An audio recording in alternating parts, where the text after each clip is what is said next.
Okay, let's start with this first question.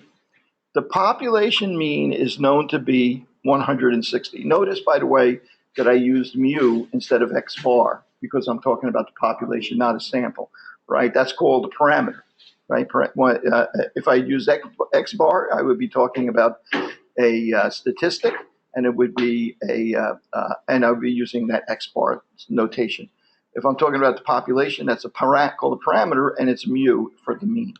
Okay, so the mean of the population is 160, and the standard deviation is 30. So now what do we know? We know something about where the middle of the distribution is, and we know how spread out it is, right? So the next thing I probably would like to hear, I don't know if I mentioned it here, is I would like to have some reassurance that it's at least an approximately normally distributed population. So I can apply the things I know about normally distributed populations. Okay, so what would be the probability that a single observation selected at random from this population, assuming it's normal, would have a value less than 130? Oops, I need to turn this off. Get rid of this. Okay, and I think I can get rid of this thing. No more interruptions. Okay, less than 130. Well, I'm going to ask another question first. What's the probability that a randomly selected person from this population is under 160? 50%, right? Because the mean is the middle. Half the population is going to be below that, half the population is going to be above that in a normal distribution. Okay, so what about 130? Well, 130, what I might want to do there is sketch what a normal distribution looks like. Let's see if I can't get this working. Okay, let me get the notebook page.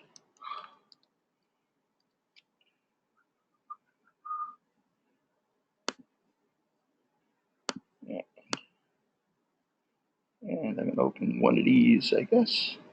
I'm going to use for normal distribution. See if I use this one. That'll do. We're not really going to discuss probability trees, but let me see if I can't open another one. Open recent. Nope. Open the same one. 30. How about this one? There we go. There I have a chart that I can draw in, as a matter of fact. And let me see if this is working. I've been having some problems with my operating system, deleting extensions, trying to get stuff to work. So I'm pleased that at least this seems to be working pretty well. Okay, so here's our population, our normally distributed population. I said our mean, mu, is equal to 160. Okay, and our standard deviation is equal to 30. Well, what does that tell us about this population if I look at the empirical rule?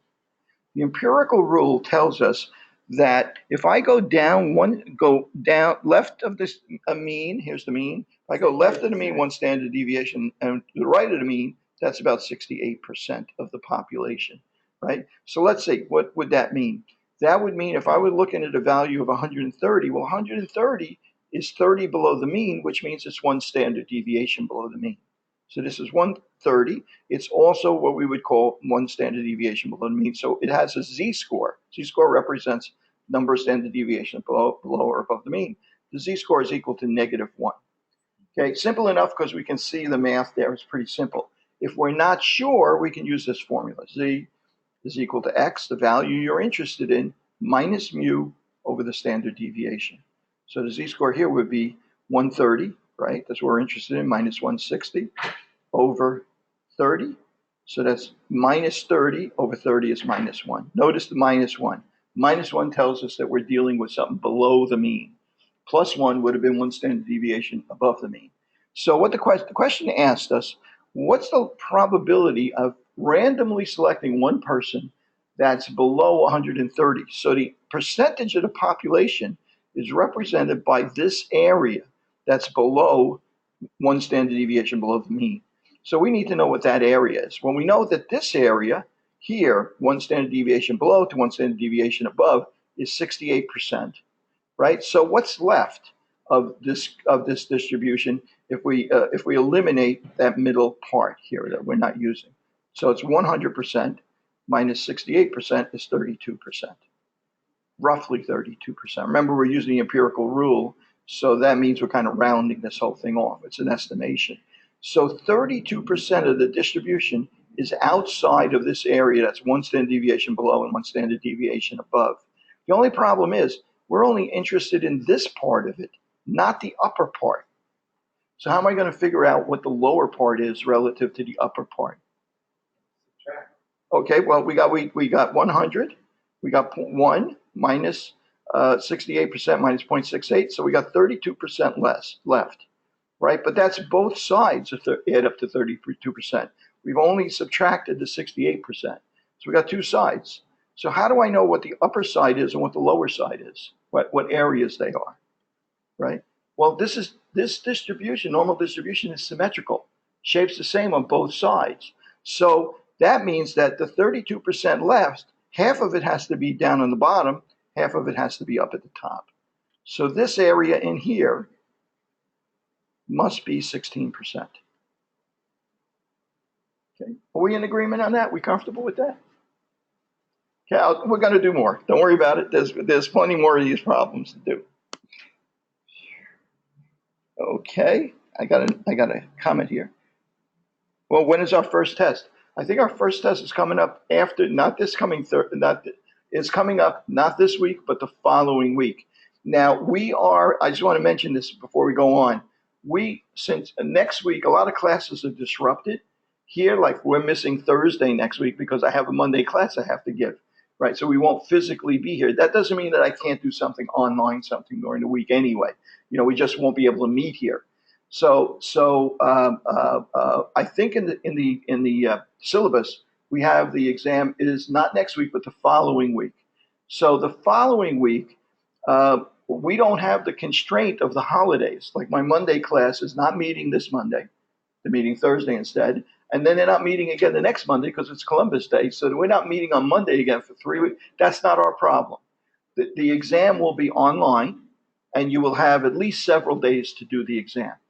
Okay, and that may be timed, like in other words, it may be timed that once you start, you need to do it in like 2 or 3 hours or something like that.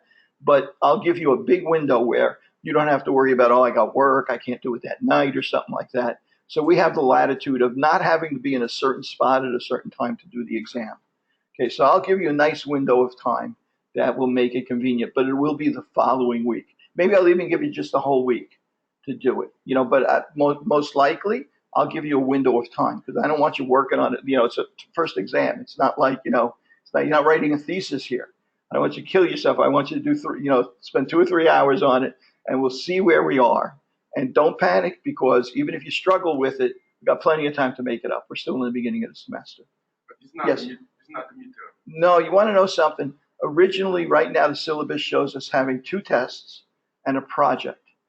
I'm not sure how we're going to work a project with this online course. I want to do that, but we have 60 students in here. It's going to be very difficult for me the last day of the semester to, we end pretty late, to be able to grade 60 projects and stuff like that. I may maybe make it 3 small exams and like a really small project. So it's just something where you can take on your own initiative, take a database and just do a simple analysis, or do an analysis using SPSS and send it to me so I can open it up and see that on your own initiative that I decided on. Here's the databases you gave me. I picked this one out, and this is the analysis that I did. By the time we get to that point, you guys will be prepared to do that without any problem.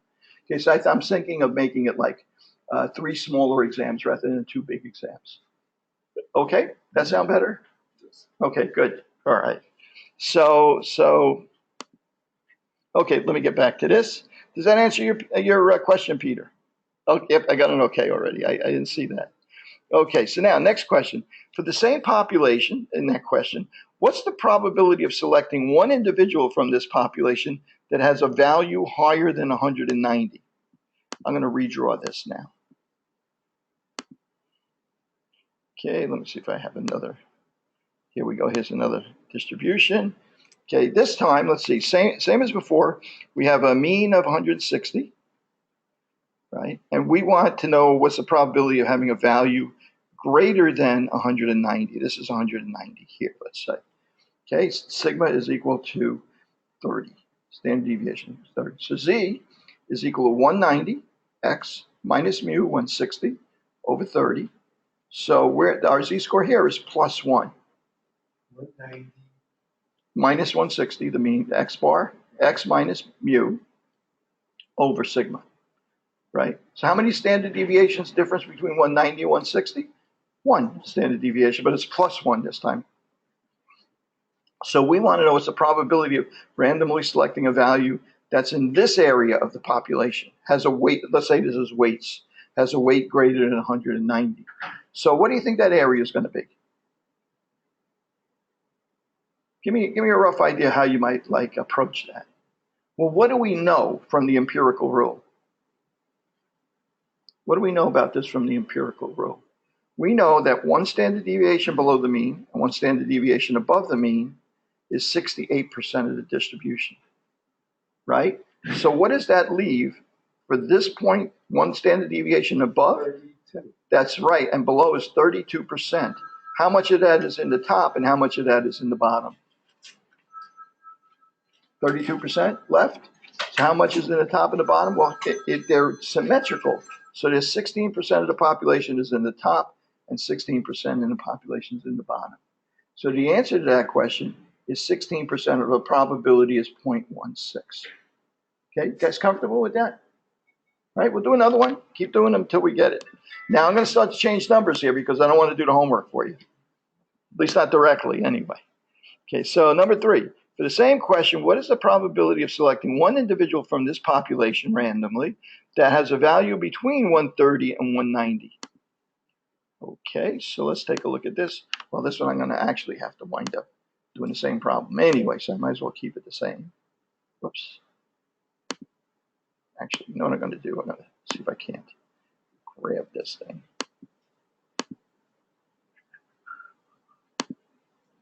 And let me close this and reopen it.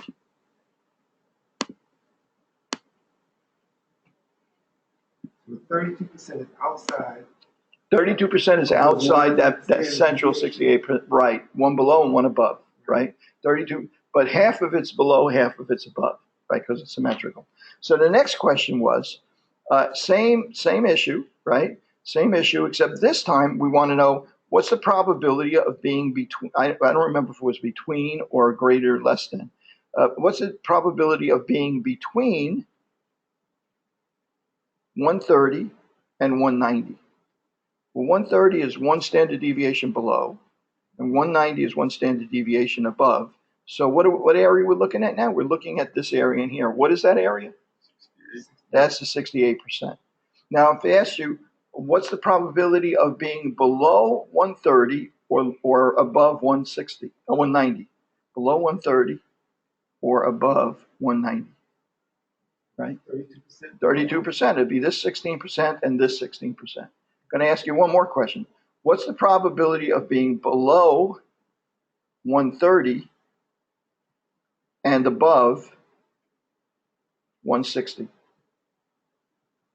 Well, what's the area below 130? You just said that, right? The area below 130 was 16%, right? Okay.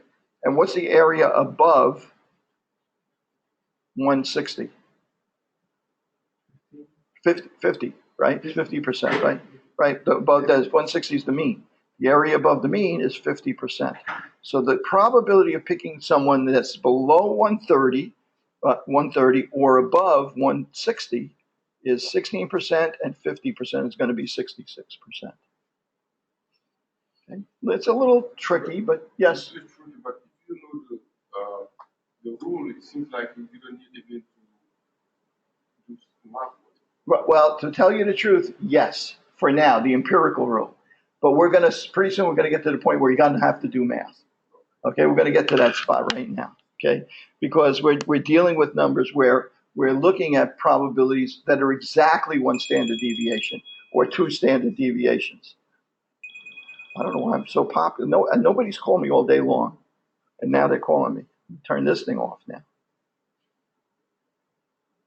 Let's see. There's a way for me to do this. I know. Silence. There we go. Okay. That's silence now, too. Okay. So let's take a look at the next problem. For it's greater than 190. Question number 5. For the same population in question 1, what's the probability of selecting an individual that has a value less than 100 or greater than 220? Less than 100 or greater than 220.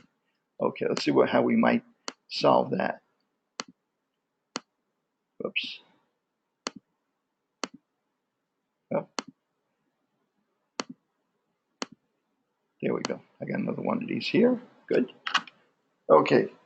So now, the same population. We'll ignore that. The mean is actually 160 and standard deviation is 30 for the problem we're working on. Okay, so less than 100. So let's see. 130 was one standard deviation. 100 is two standard deviations. So we're looking at an area. See, this is 100. This is the area that's -2. The z-score there is -2 because it's two standard deviations above. And 190 was one standard deviation above. This is 160. 190 would be 30 above, which is +1 standard deviation. Okay. All right. So now remember that empirical rule, right? That empirical rule said one standard deviation above to one standard deviation above was 68%. How about two standard deviations above to two standard deviations below? That's 95%. So if 95% is between here and here, what's outside of here? Right, on both sides. 5% is left. How much is in each tail? Half of that. Half's in one tail, half's in the other tail. 2.5%, right? Right? Half of that 5% is at this end, half is at that end. So if I'm at -2 standard deviations here, what percentage is in here? It's 2.5%. Right? Because that's what we know from the empirical rule. Okay, and what percentage is above 90? Is above one standard deviation? Well, that one is 68% is in the middle, one standard deviation below, one and above. So that leaves 16% on this end and 16% on this end. So this area has 16%. Right? So if I asked you what's the probability of being between 100 and 190, what would you say? Well, it's this area in here. Well, how much is in there? Well, 2.5% is not, and 16% is not. So I accounted for 18.5%. So how much is left? It's 100 minus 18.5%. So 81.5% is the probability of selecting someone that's between a weight of 100 and 190. Okay. If I ask you what's the probability of selecting someone whose weight is under 100 or above 190, it would be the 2.5% plus the 16%, just 18.5%. Do you need the lab examples over there? Yeah, I think we did something similar in the lab. So when you play the lab back, you kind of get this regurgitated as well. Plus, you'll be able to go through this again as well. Okay, hopefully the recording will work out fine. Okay, how you guys online doing, by the way? We have 5 people now. You guys okay online? Okay. Oh, no, we got at least one person struggling. Okay, we got one okay and one struggling. So that's not bad, right? If you bat 500, you're like Ted Williams, right? All right, let's go. Let's move on to another problem. I'll change some of the numbers at this stage. Okay. The amount of money spent on books by Hunter College students in a semester is normally distributed with a mean of $249 and a standard deviation of $30. What's the probability that a randomly chosen student from this population will have spent less than $200? Okay, we'll use a Z-table or Excel this time. We're going to need it, and I'll show you why we're going to need it. Okay, I'm going to change these numbers a little bit. I'm going to call it 300 with a standard deviation of 30, just to change the numbers a little bit. Same problem, except I'm just going to change the numbers a bit. Let's see if I got another chart. I don't have another chart I can use. Okay, I'll close this again and reopen it. Okay, so what did I say? I said the average student The average student pays $300 and with a standard deviation of $30. And I asked, what's the probability that a student would pay, it was $200 before, I'm going to make it $250. What's the probability that a student would pay less than $250? Okay, so here's the standard deviation. So 250, here's the mean is 300. So we know 250 is going to be down below the mean here somewhere. I'm just going to stick it anywhere. So this would be someone that's paying $250. This is 300. This is someone paying $250. So we need to know what's the z-score here. We need the z-score so we can calculate what area, the probability that the number of students in that population that pay less than 250, or better yet, the percentage or the probability. Okay, so we want this area down here. Okay, so let's take a look at this. Let's see what our z-score is going to be. Our z-score is going to be x minus mu over sigma, number of standard deviations, difference between them. That's going to be 200 minus 300 over 30. I'm sorry, that was 250, I think I made it. 250, right? So 250 is going to be, what's that going to be equal to? That's going to be minus 50 over 30. Notice it's minus because the x is smaller, right? Okay, so that, what is that going to be equal to? So 3 into 5 minus 30 into minus 50 is going to be 1.666. I'm going to call it 1.67, right? That's our z-scores, minus 1.67. Do I know what that is from the empirical formula, that area? No, I only know whole numbers of the distribution from the empirical formula. 1 standard deviation, 2 standard deviations, 3 standard deviations. So in order to figure out what this area is, I have to use the z-table. Okay, so I'm going to open up the z-table. Now, I uploaded just recently, I uploaded a bunch of of the various tables and charts and so on and so forth to week 4 so that you guys would have it available to you. I'm going to reopen this in another page.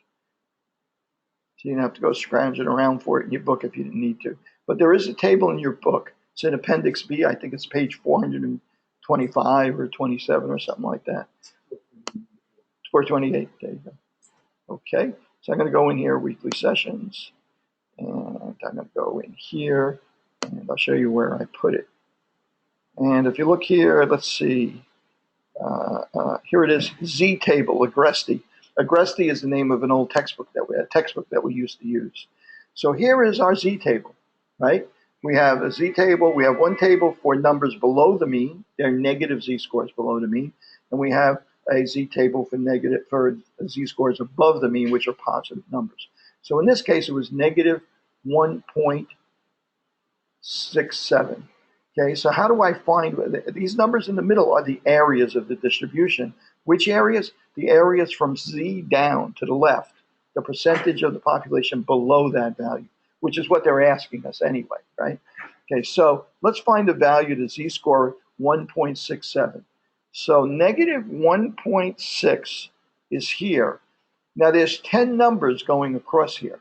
Each one of these 10 numbers represents the area for the last digit, the third digit, the 7, right? So if I were looking for the area that's associated with 1.60, it would be 1.60 would be 0.0548. If I'm looking for the area associated with 1.61, it would be 0.0537.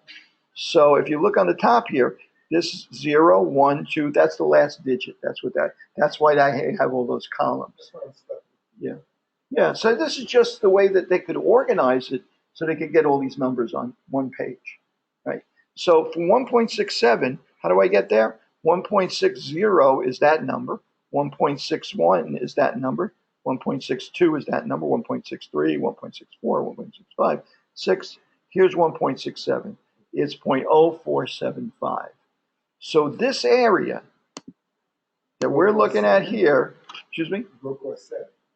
I'm sorry. Go across 7. Yeah, well, you go across really 8 because the 0 is in there too, right? So it's really, but if you look at the column, you just look for the column that has the 07 in it. Okay, so this area in here is equal to 4, I forget the number, 75. Did I have that right? I think it was point.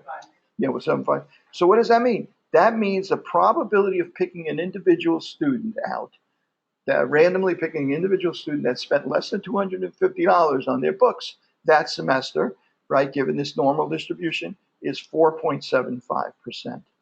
Or as a probability, it's 0.0475. Okay. What's the probability of picking out a student that spent more than $250?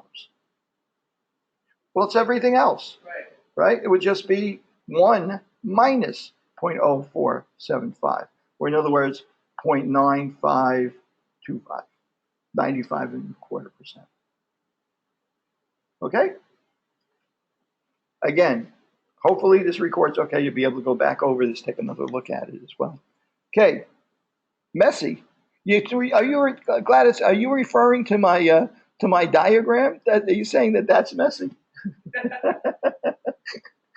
You are right. It is a bit messy. It's kind of hard to write. I got this little tiny little tablet here. It's not like writing on a big board or something like that. Okay, thank you. I appreciate it. All right, so now let's take a look at another problem here.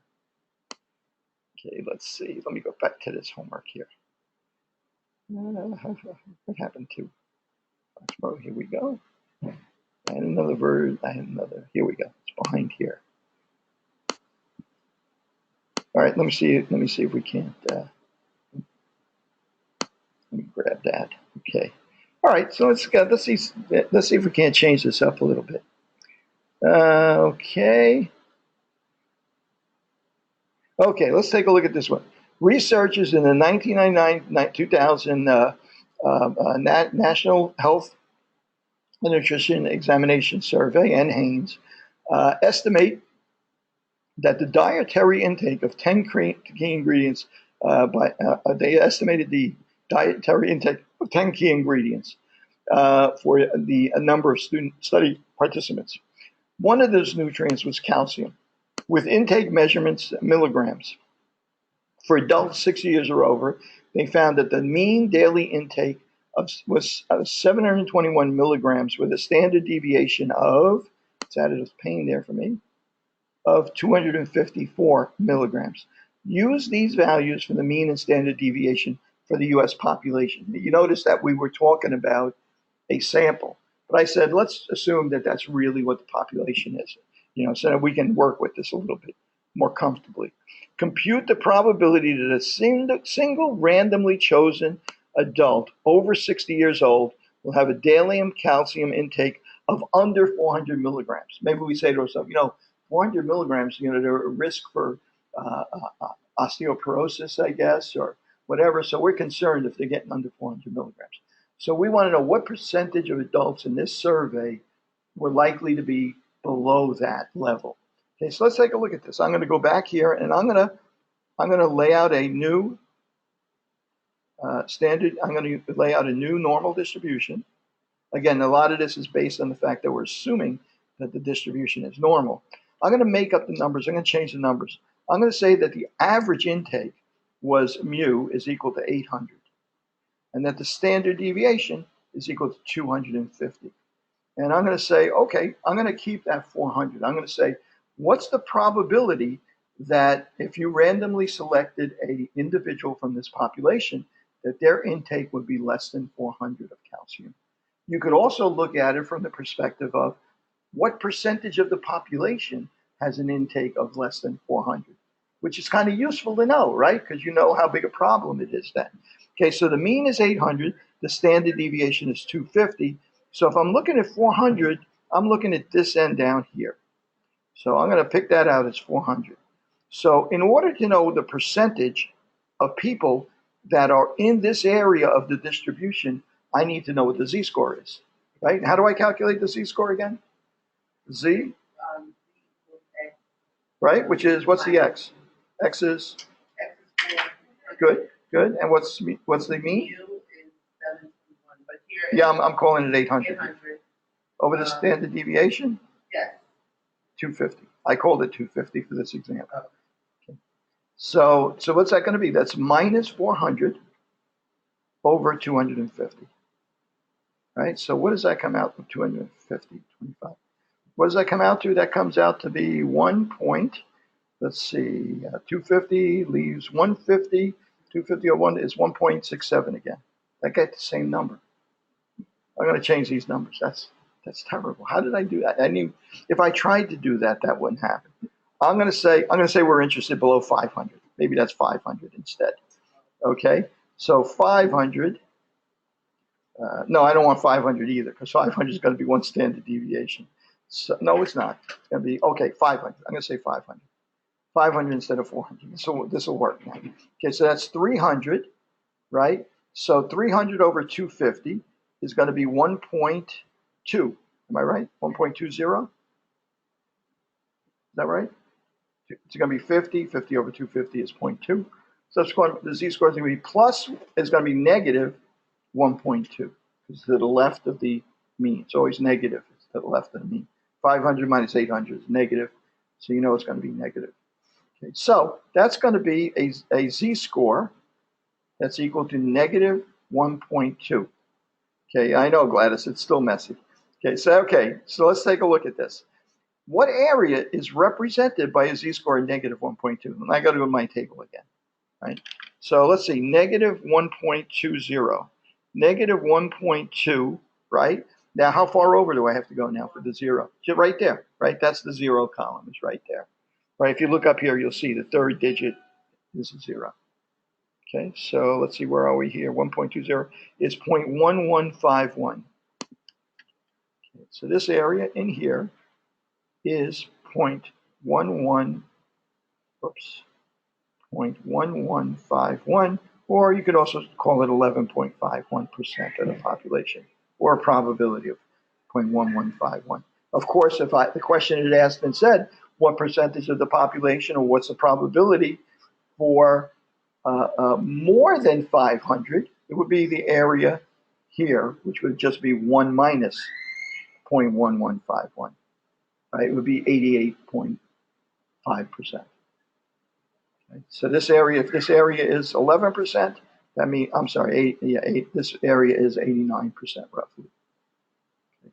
So, because the whole thing is 100%, that represents the population, the whole population or whole sample or whatever. Okay? So you guys reasonably comfortable with that? Okay, now we're going to throw in another twist. Okay, let's throw in another twist here. Okay.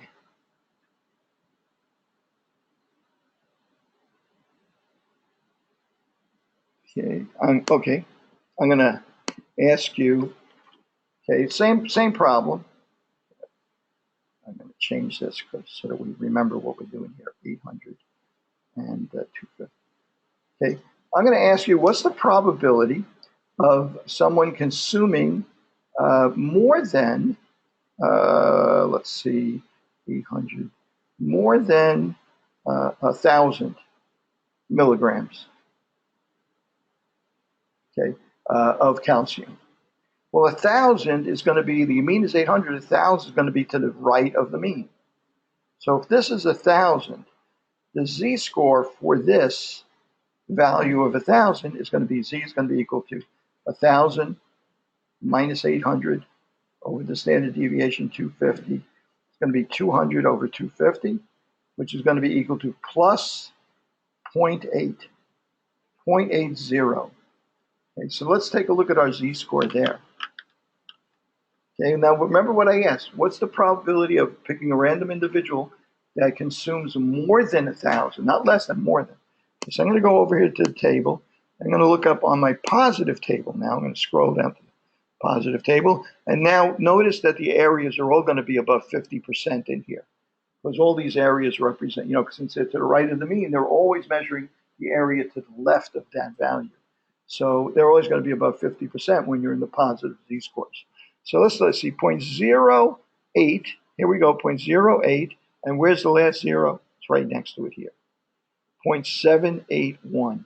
So that's 78.81% of the population eats less than 1,000 milligrams. Remember, it's the area to the left. That's not what we asked, though, right? Okay, so let me go back to our work here. So this area, if this is, what did I say was 78 point, this to this direction, this area was 70.7, I forget what it was. I need to 7881. 0.7881. Okay, so maybe I can change the color here. 0.7881 is this area. Well, hang on, you're getting ahead of me here, right? So this area is 0.7. The area for this to the left of this z-score is 0.7881, but you're exactly right, right? I asked you what's percentage of the population, what's the probability of picking someone at random that's above 1,000 milligrams per day, and that would be 1 minus 0.7881. Okay, which is, what would that be? That'd be 0.2, let's see, 919, 0.2119. I think that's right. Yeah, that should be right. Okay, so this is the probability of picking someone out that's in this area up here, right? 21.19% is the, I think, if I did the math right, is this area up here. What's the probability of picking out an individual that consumes between 500 and 1,000 milligrams? Well, that area is going to be where? That area is going to be in here, right? Between 500 and 1,000 is going to be in here. And how do I know what that area is? Well, I know, for instance, I know that the area from here down is, how much was the area? It was 70.7881, right? But we don't want that whole area. We only want down to here. So we want to eliminate this part here. What was that area? That area, see if I can read 0.1151. So I can take 0.1151 and subtract it from 78.7881, and I get 0, 0, 3, 7, 6, 67.3%, right? Or 0.67. And that's the area that's in blue here, right? It's a little, it can get a little confusing, which means that it helps if you draw it out so you can see the areas that you're talking about. And if you can figure out what the areas that you're working with are, you should be able to deduce what you know, what area. I know this area, so I got to add up to 100%. So I'll know how to figure out what the other area is. Okay, I'm going to ask you one more question on normal distribution. That's going to switch things up. I don't think I gave you a homework problem necessarily this time to figure this out, but it's something that we should probably know anyway. Okay, I'm going to open another one of these up. Okay, I'm going to give you an example now. I'm going to say that the mean of this distribution, I'm going to use the same stuff we were talking about before. Again, it's the I got that turned on. Okay. Why isn't it working? Why don't I get it right here? Oh, there we go. Okay. So the mean is, I think I said the mean was 800, and the standard deviation is 250. Okay. So now I'm going to ask you, let's say that I want to know what is the value at which I can say that 90% of the population, in other words, what value represents the highest 90% of intake? What percentage of people are in the highest 90%? So I'm telling you, I want to know how many people or what percentage of the population is in the top 10%. Right? Okay. So now, what am I doing? I'm doing the opposite. Before, I would ask you about a certain value and ask you find the percentage of people there. Now I'm telling you about the percentage of people that are in that area, and I want to know what's that value. How much intake represents the top 90% of intake of calcium. Okay, so I want to know what X is now. I don't know what X is. It used to be I knew what X was. I want to find the area. Now I want to know what X is. So In order to do that, well, one of the things I can do is before I find x, I can find out what z is for that value. What value gives me 10% at the top? Well, it's the same value that gives me 90% below that value, right? The z-score that tells me from here on up is 10% is the same one that tells me from here down is 90%. So if I go to the z-table and I poke around down here, I can find where the area 90% is. So the z-score that represents, well, actually, it's in between here. I'm going to take this number here. It looks to me like the z-score that represents the point where you have 90% of the 10% of the population is above there and 90% below there. It looks like that z-score is 1.28, right? So if I go back here, the z-score is equal to 1.2. I'll lose my voice here a little bit. The z-score here, z, is equal to 1.28. Well, now how does that help me find what the actual value, the intake of calcium is? Well, remember that formula we had that z is equal to x minus mu over sigma? I can use that. If I know what z is, 1.28 equals x, I don't know what that is, that's what I want to find out, minus 800, which is mu, over 250, which is sigma. The only thing that's unknown there is x. You got a formula like this? The only one unknown, you can solve for it. So how do I do that?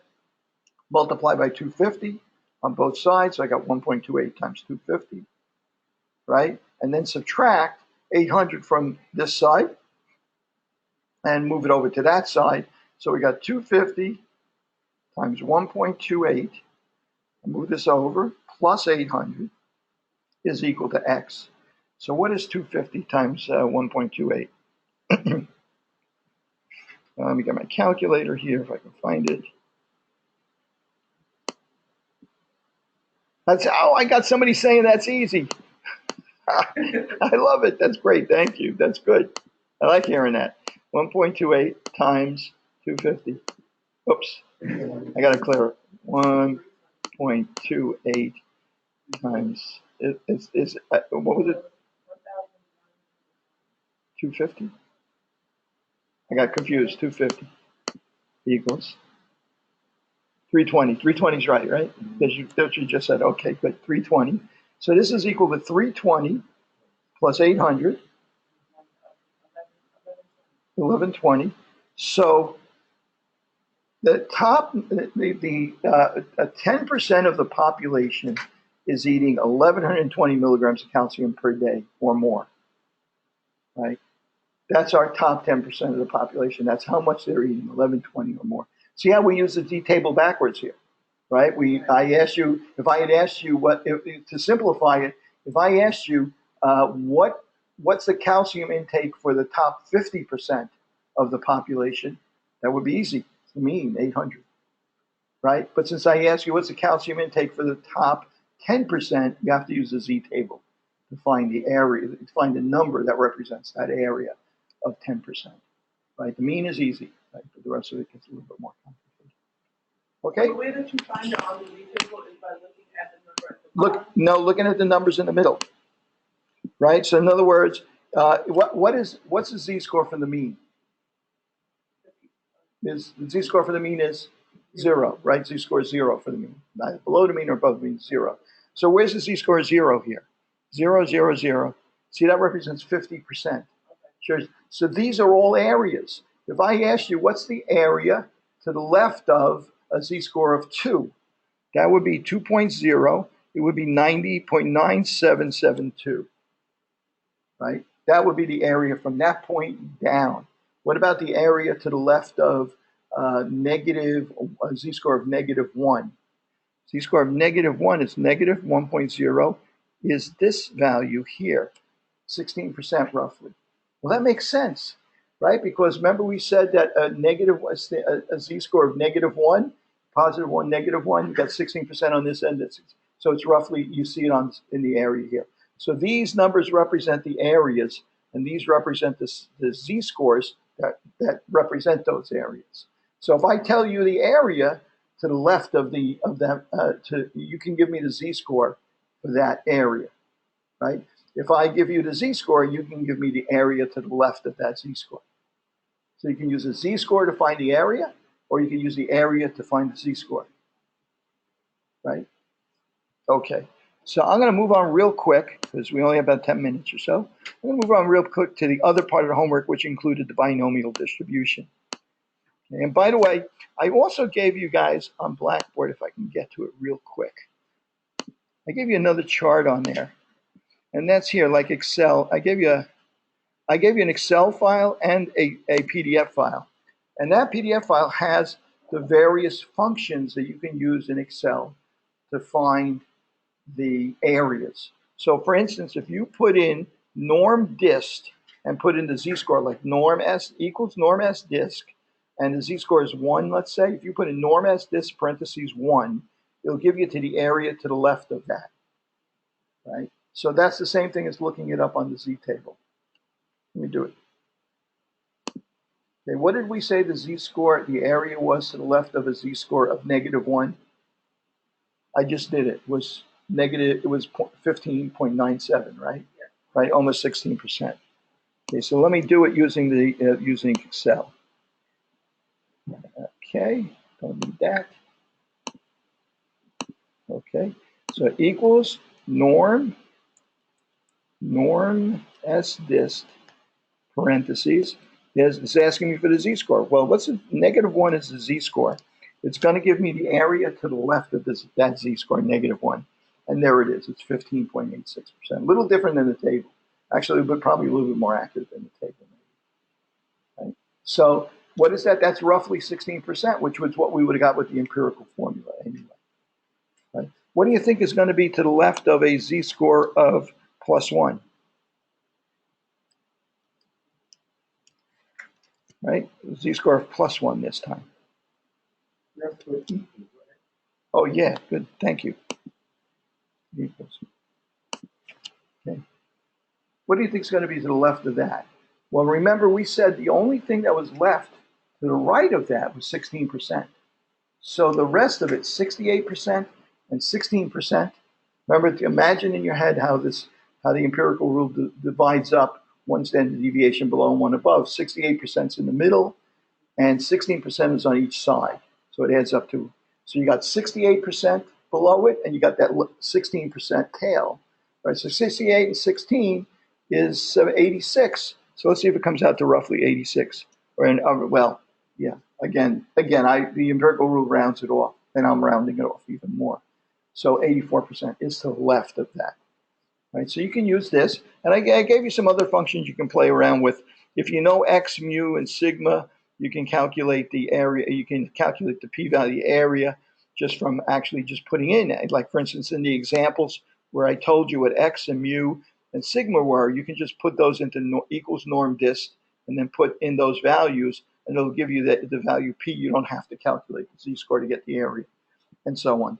And norm inverse, that's a way for you to put in the area of the curve and the standard deviation and get the x value or the z value for norm s inverse. But you can play around with those numbers as well. Okay? Or you can just stick with the table. You don't have to use Excel if you don't want to. Okay, so I want to get back to here and get to, okay, that's Firefox. Did I close the other window? I guess I must close the other window. Let me go back here. I want to go into the homework assignments again. I want to take a quick look at the other assignment, which would include the binomial distribution.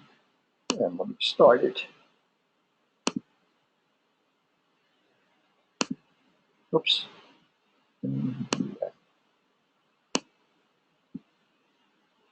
Where'd it go? Here we go. Okay. Why is that bothering me? I don't want or need that thing. And I'm not sure why it's there. Okay, a study indicates, move this out of the way. Study indicates that 4% of American teenagers have. I think I did this in class last week. I'll move on a little bit. Well,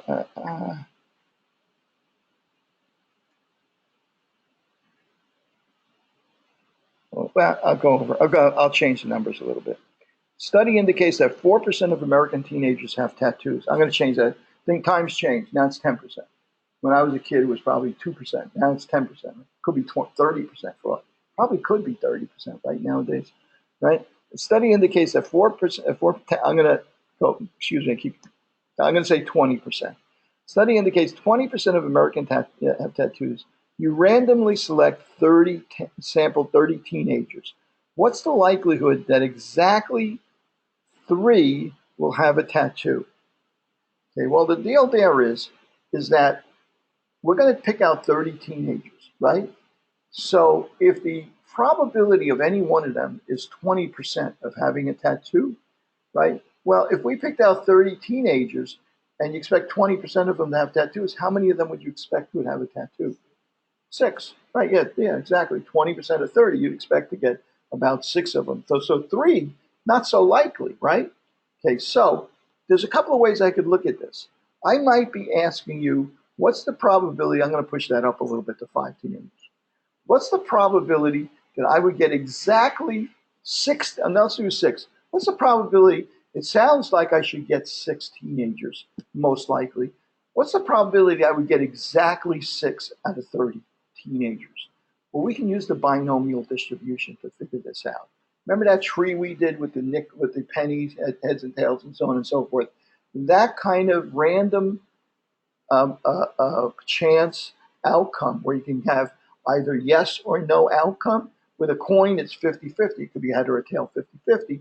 In this case, with each individual teenager, it's 20-80. 20% they have it, 80% they don't. But you can still build a tree with all the different possibilities. And you can examine all the different possible outcomes.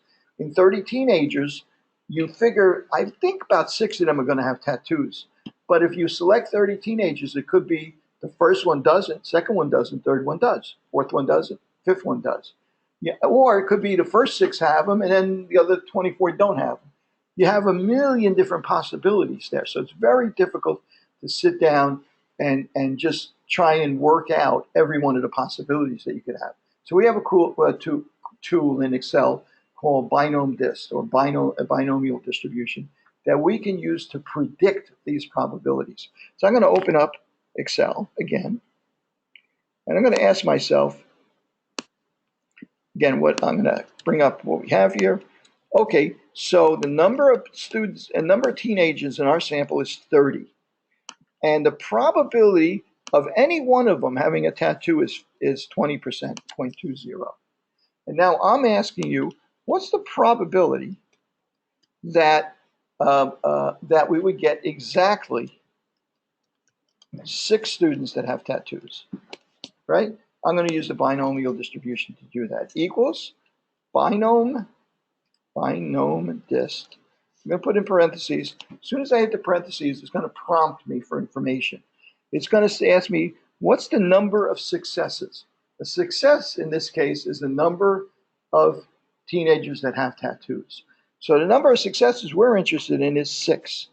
Okay, and the number of trials, that's the number of teenagers that we sample.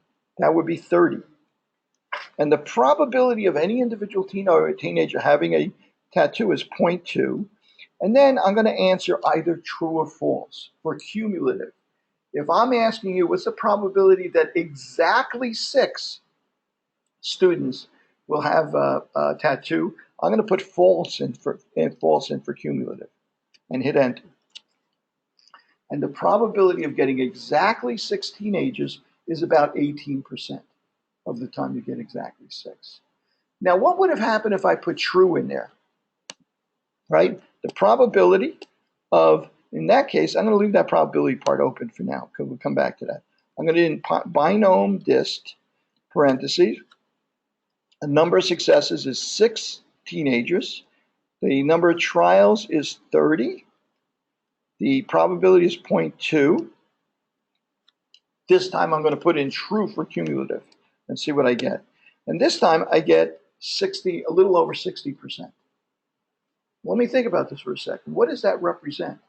Well, what I did by putting in cumulative true is it gave me the probability that I have 6 or fewer teenagers that have tattoos. In other words, 6, 5, 4, cumulative going to the downside.